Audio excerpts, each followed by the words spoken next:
Hello everyone, this is Erik, the Asian movie enthusiast, and this is my review of Me Chihiro, a Japanese movie from 2023. The following plot synopsis is paraphrased from the website Philosophy in Film, which has some good reviews of some Asian films. So the film tells the story of a former sex worker who takes a job at a bento shop in a small seaside town. Throughout the story, we come to learn more about Chihiro's past, though we see very little of it. Much of the narrative focuses on Chihiro's odd relationships with various locals. She bathes and gives food to a homeless man, though he quickly disappears from her life.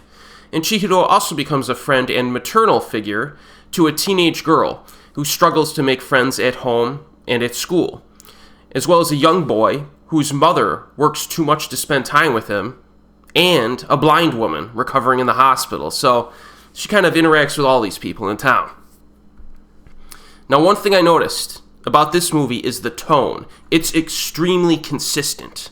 And the way I would describe it is that it's essentially like a low-key, pleasant film on average. So what kind of prevents this film from being like a really happy and really delightful movie is that there are some slightly darker themes and moments that are peppered throughout the runtime.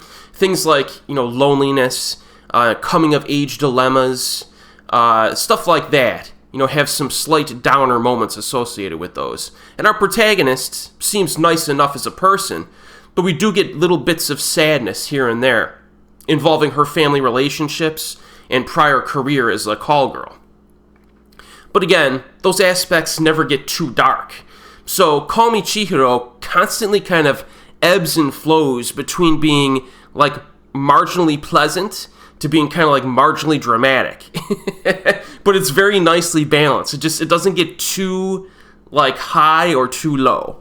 But I do think like the pleasant stuff is represented a little bit more, which gives it like that vibe overall. Now, as is the case with many of the films that I cover on this channel, this one is not driven by big plot lines or melodramatic crescendos. It relies instead on everyday interactions between these people, mostly involving our lead character. There is also some separate interaction with the teenage girl and her friends or acquaintances at school, as well as her family unit. And she's like having a little bit of difficulty herself connecting with certain girls at school in like genuine ways.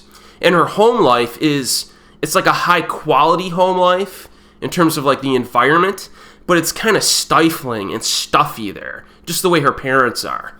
And so she eventually connects with our lead character here. Our lead character is a slightly more free spirit nature about her, and she really connects with that, because that's completely lacking in her household. So I think my favorite moments in the movie are when the ladies hang out and bond together. And there are quite a few moments with them. I would say this schoolgirl is the most prominent supporting character. And then there's also, as an added bonus, some showcasing of food, especially bento boxes. So that was kind of a nice little plus. Now, the lead actress, Kazumi Arimura, has made an impact in some films that I've seen. She was the lead in Flying Colors from 2015, which is a hidden gem. I have a review of that on my channel. It's definitely a movie to check out if you haven't seen it. And she was also in I Am a Hero from 2015, as well as Cafe Funikuli Funikula from 2018. And I would recommend all of those. Now, Me Chihiro is another role that's a good showcase of her abilities. She's just a good actress.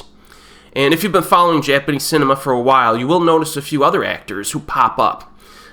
One actor, Shigeo Osako, was in a bunch of Koji Shiraishi's found footage horror films over the years. So, if you're a fan of those films, that guy shows up for a little cameo near the beginning.